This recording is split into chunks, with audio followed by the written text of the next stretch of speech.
Bismillahirrahmanirrahim. Oke, kita mulai aja ya, sambil menunggu teman-teman yang lain. Bismillahirrahmanirrahim. Assalamualaikum warahmatullahi wabarakatuh. Waalaikumsalam warahmatullahi wabarakatuh. Alhamdulillahirrabbilalamin. Salawat dan salam semoga tercurah limpahkan kepada baginda Rasulullah Sallallahu Alaihi Wasallam. Selamat siang teman-teman. Terima kasih yang sudah bergabung di kegiatan PKM Pekan keempat hari ini. Sebelumnya, perkenalkan nama saya Novia Asirahayu, selaku moderator yang akan membimbing jalannya kegiatan PKM ini. Beserta rekan-rekan saya, yaitu Lutfiatul Rohmah, Rizka Syafarina, Rohmatul Madaniyah, Vanessa Wahyuni, dan Nur Anissa, selaku pemateri pada hari ini. Topik yang akan dibahas hari ini adalah hadis tentang penyakit menular adalah takdir dan kehendak Allah Subhanahu wa Ta'ala.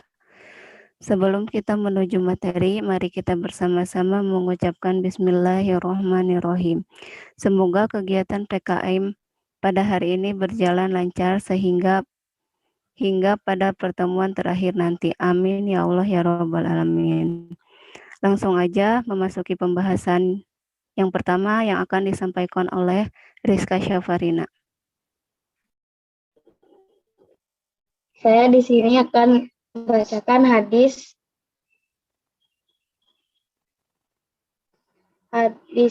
ada Haddatsani Abdullah bin Muhammad, haddatsana Hisam bin Yusuf, akhbarona Ma'marun an Zahri, an Abi Salamah, an Abi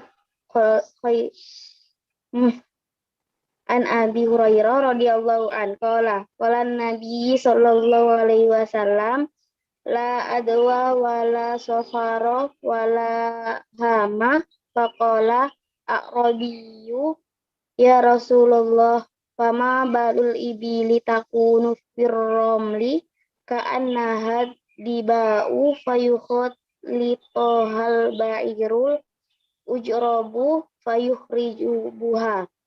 Faqala Rasulullah sallallahu alaihi wasallam, "Faman a'dal awal."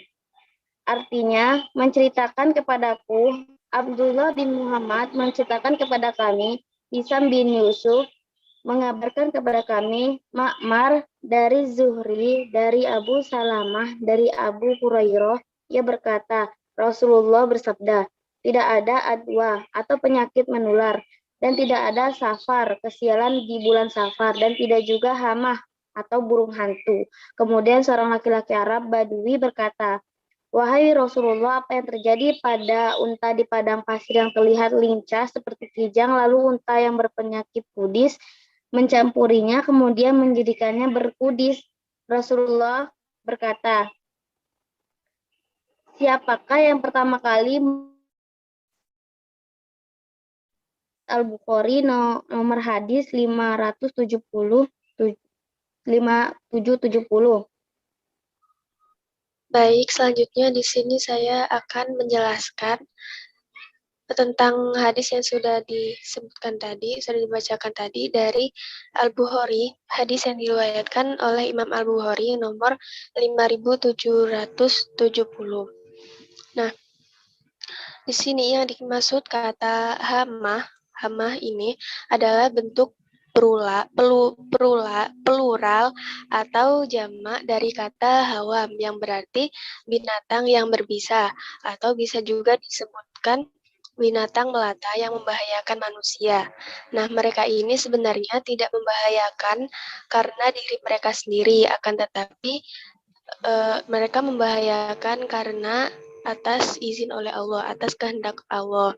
Nah, binatang ini dalam pengertian manusia membahayakan bagi orang yang dikenainya, atau misalkan seperti ular yang berbisa menggigit, dan bisanya itu bisa menyalur ke tubuh manusia dan bisa membuat yang digigit, bagian yang tergigit itu merasa sakit. Nah, sebenarnya dalam Islam semua binatang melata itu tidak ada yang membahayakan kecuali atas kehendak Allah. Kemudian Zubair bin Bakar menyebutkan bahwasanya orang Arab pada masa jahiliyah mengatakan apabila ada seorang yang dibunuh dan belum dibalaskan dendamnya, maka keluar dari kepalanya hama, yaitu cacing yang mengelilingi kuburannya, seraya berkata, berilah aku minum beberapa kali. Dan apabila telah dibalaskan dendamnya, maka cacing itu akan pergi. Jika tidak, maka ia tetap tinggal. Nah, berarti menurut Zubair bin Bakar ini, orang Arab pada masa jahiliyah, pada zaman dahulu, kata hamah ini diartikan sebagai cacing, yang mana cacing ini mengelilingi tubuh seseorang yang meninggal karena terbunuh dan dendamnya itu belum terbalaskan. Maka dari itu seakan-akan cacing ini meminta seseorang untuk membalaskan dendam si orang yang terbunuh ini. Nah, apabila dendamnya telah dibalaskan, maka cacing ini akan pergi. Selanjutnya, Al-Qafas berkata, yang dimaksud dengan hamah ini adalah seekor burung malam, yaitu burung hantu, sebagaimana yang sudah dijelaskan dalam hadis ini, bahwa hamah adalah burung hantu. Nah, menurut Ibnu Al-Arabi, dahulu orang Arab jahiliyah menganggapnya sebagai pertanda kesialan. Nah, jika burung hantu ini hinggap pada rumah seseorang, maka rumah seseorang yang di dalamnya akan mengalami celaka, dan seseorang yang memiliki rumah tersebut akan berkata, celakalah aku atau salah satu penghuni rumah.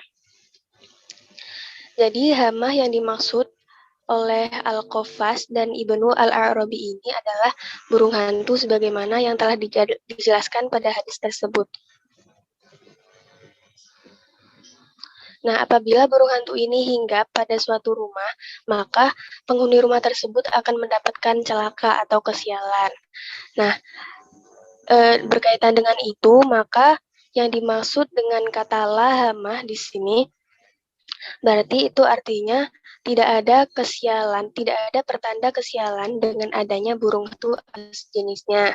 Maksudnya lahamah menurut Al-Qafas dan Ibnu Al-Arabi ini tidak akan ada pertanda kesialan apabila ada seekor burung atau burung hantu atau hama yang menghinggap pada rumah seseorang. Kemudian selanjutnya mengenai hadis ini, bahwa hadis ini menceritakan tentang seorang Arab Badui, atau Arab Badui itu termasuk orang Arab yang asli, orang Arab asli yang bertanya kepada Nabi tentang unta sehat yang tertular unta lainnya yang berkudis. Karena dahulu orang-orang Arab meyakini adanya penyakit menular yang menjadi penyebab penyakit kudis yang menimpa unta sehat. Ini merupakan waham jahiliyah.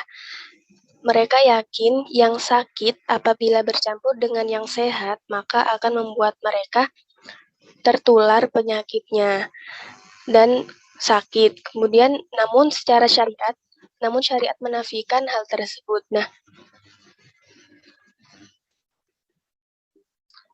Nah, berarti orang Badui pada zaman dahulu itu meyakini bahwa setiap penyakit itu pasti menular. Nah, misalkan seperti penyakit demam, flu, atau batuk itu bisa menular ke seseorang.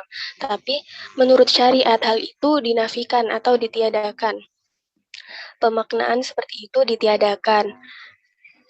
Bahwa kan sudah dijelaskan di sini penyakit menular itu tidak akan menular kecuali oleh kehendak Allah. Nah, misalkan seseorang ini meyakini bahwa penyakit-penyakit tersebut menular, sebenarnya mereka bukan menular karena sendirinya, bukan dari zat penyakitnya itu sendiri, akan tetapi karena kehendak Allah. Misalkan si A ini punya penyakit, misalkan terkonfirmasi COVID. Nah, si B ini sering bersosialisasi dengan si A.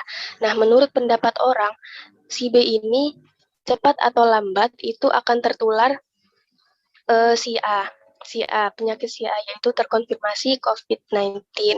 Nah, Misalkan pada suatu hari ternyata si B ini benar terkonfirmasi penyakit, maka sebenarnya itu bukan karena dia bersosialisasi dengan si A, akan tapi kalau memang Allah itu berkehendak penyakit tersebut menular ke si B, maka si B ini akan tertular penyakit oleh si A. Kalau memang Allah tidak berkehendak, maka si B ini tidak akan tertular penyakitnya. Kemudian ketika orang Badui bertanya di sini, "Wahai Rasulullah, apa yang terjadi pada unta di padang pasir yang terlihat lincah, seperti kijang lalu unta yang berpenyakit kudis mencampurinya, kemudian menjadikannya berkudis, menjadikan unta yang terlihat lincah ini ikut berkudis, bagaimana unta yang berpenyakit tersebut?" Nah, Rasulullah di sini menjawab dengan pertanyaan lagi, siapakah yang pertama kali menularkannya? Nah, ini merupakan jawaban yang sangat jelas. Nah, berarti sudah jelas ya jawabannya, tentunya yang mendatangkan penyakit itu siapa? Yang mendatangkan penyakit itu Allah Subhanahu wa Ta'ala. Tentunya penyakit tersebut tidak akan menular dengan sendirinya, akan tapi menular atas kehendak Allah Ta'ala sendiri. Nah, kesimpulannya, dari mana datangnya penyakit kudis kepada yang menularkannya? Nah, jika jawabannya dikatakan dari unta yang menularkannya, maka akan terjadi rangkaian mata rantai yang berturut-turut tanpa adanya titik temu. Nah, begitulah sesungguhnya Allah melakukan semua itu. Nah, di sini berarti sebenarnya tidak ada penyakit menular.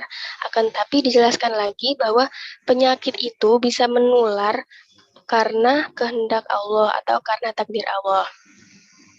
Nah, selanjutnya akan dijelaskan oleh Teh Vanessa.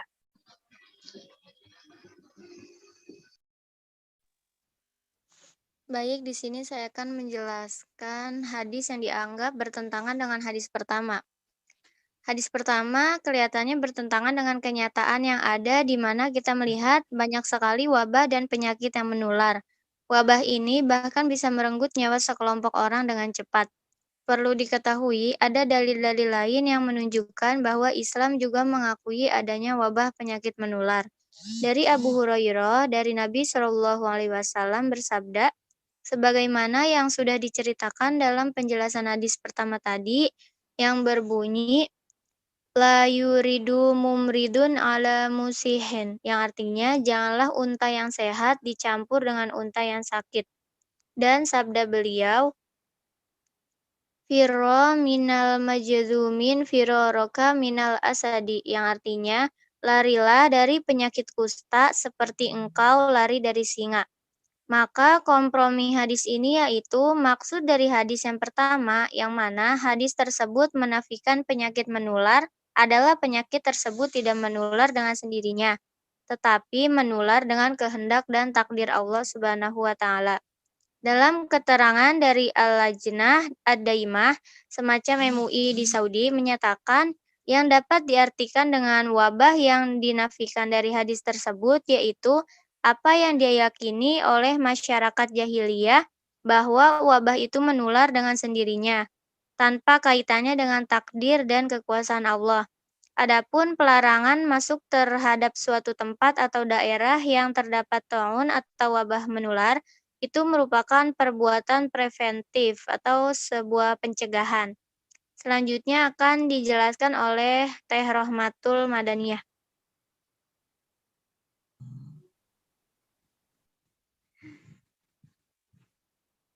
Baik, selanjutnya hadis-hadis tersebut termasuk hadis mukhtalif.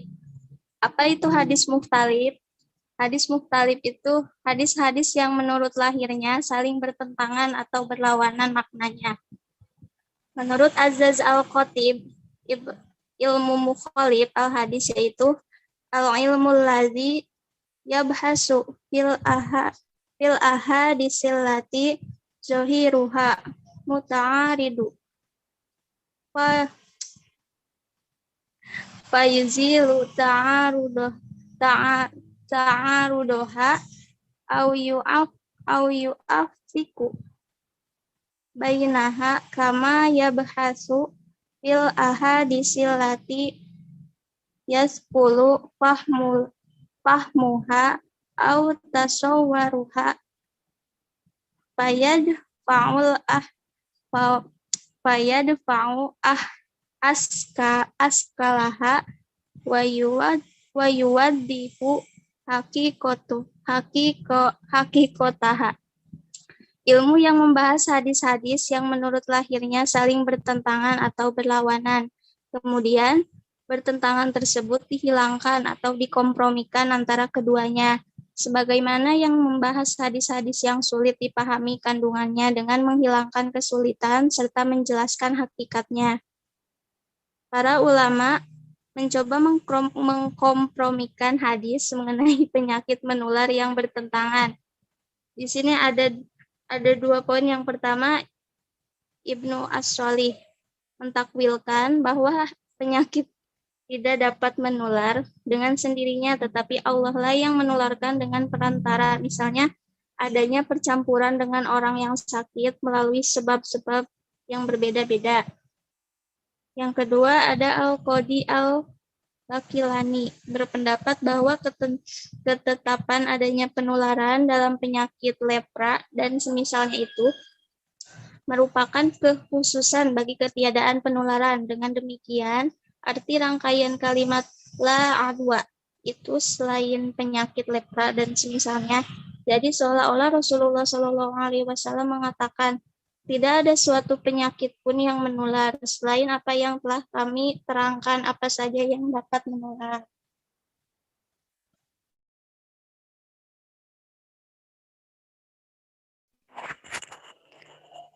Baik, terima kasih kepada Tete-Tete yang sudah menyampaikan materinya. Selanjutnya ada sesi tanya jawab. Jika ada yang ingin ditanyakan, dipersilahkan untuk bertanya. Kami berikan kesempatan untuk 3 orang penanya. Yang ingin bertanya, silahkan untuk membuka mic-nya dan memperkenalkan diri terlebih dahulu.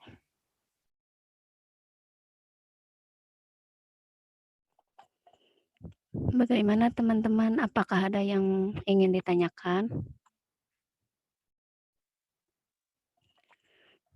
Baik, jika tidak ada yang ingin ditanyakan, kami cukupkan pembahasan kali ini.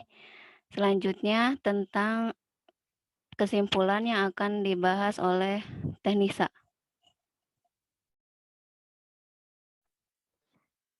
Baik, kesimpulan dan pelajaran yang dapat dipetik yaitu Islam menetapkan adanya penyakit menular, tetapi penularan tersebut tidak mungkin terjadi kecuali atas izin Allah Subhanahu wa Ta'ala. Kalau Allah tidak mengizinkan, maka tidak akan tertular kepada orang yang di dekatnya. Dahulu orang-orang jahiliyah menyangka penyakit menular terjadi karena dirinya sendiri. Dengan hadis ini, Nabi membantah keyakinan mereka bahwa penyakit menular itu ada, tapi yang mengizinkan terjadinya penularan adalah Allah Subhanahu wa Ta'ala. Yang melalui hadis ini Rasulullah mencoba mendekatkan perkara penyakit menular kepada logika manusia agar manusia berpikir bahwa penyebab penyakit bukanlah berasal dari yang sakit, melainkan dari zat yang menciptakan sakit dan menciptakan yang sehat. Dialah Allah Subhanahu wa Ta'ala, Tuhan semesta alam. Pada kasus pandemi COVID-19 ini yang melanda sebagian besar negara-negara dunia, sebaiknya kita harus mentaati anjuran pemerintah untuk melakukan physical distancing atau jaga jarak, seperti rajin mencuci tangan, menggunakan masker, dan menjalani pola hidup sehat dengan makan, tidur, dan olahraga yang cukup. Karena taat kepada ulil amri merupakan perintah Allah dalam Al-Quran surat An-Nisa ayat 59, yang artinya, hai orang-orang yang beriman, taatilah Allah dan taatilah Rasulnya dan ulil amri di antara kamu. Kemudian jika kamu berlainan pendapat tentang sesuatu, maka kembalikan ia kepada Allah atau Al-Quran dan Rasulnya. Jika kamu benar-benar beriman kepada Allah dan hari kemudian, yang demikian itu lebih utama bagimu dan lebih baik akibatnya. Demikian pemaparan dari kami mengenai hadis tentang penyakit menular adalah takdir dan kehendak Allah Subhanahu wa taala. Mari kita ucapkan alhamdulillahirabbil alamin. Semoga apa yang disampaikan bermanfaat bagi teman-teman semua dan semoga pandemi ini cepat berakhir. Saya selaku moderator memohon maaf jika ada kesalahan kata maupun sikap. Selamat jumpa di pekan selanjutnya. Wassalamualaikum warahmatullahi wabarakatuh. Waalaikumsalam warahmatullahi wabarakatuh.